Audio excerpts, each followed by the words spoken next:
3 days back 62 years old lady నా దగ్గరికి వచ్చారు. తను చూడడానికి చాలా లీన్గా ఉన్నారు, బట్ చాలా సివియర్ బ్యాక్ పెయిన్ కంప్లైంట్ చేశారు.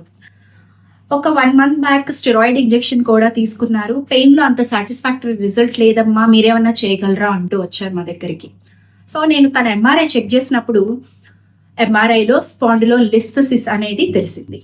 నేను అప్పుడు తనకి ఎక్స్ప్లెయిన్ చేశాను. స్పాండిలోలిస్థెసిస్ అంటే బోన్ మీద నుంచి బోన్ నడుములో ఇలా ముందుకు స్లిప్ అవ్వడం.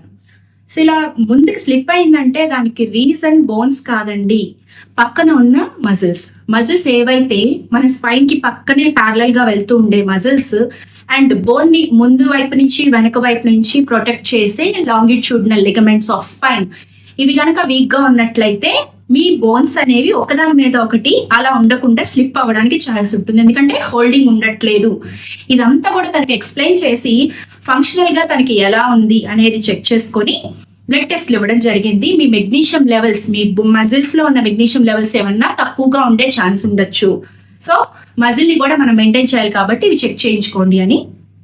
రిజల్ట్స్ అనేవి ఈ రోజు వచ్చాయి. తన సీరం లెవెల్స్ అనేవి చాలా తక్కువగా ఉన్నాయి as per my guess. So మనం రూట్ కాజ్ మీద వర్క్ చేయకుండా మజిల్స్ వీక్ గా ఉన్న వాటిని ఇంకా అలాగే వీక్ చేసుకుంటూ స్టెరాయిడ్స్ ఇలాంటివన్నీ తీసుకుంటూ వెళ్ళడం వల్ల ఏ విధంగా హెల్ప్ అవుతుందో మీరు ఒకసారి చెప్పండి.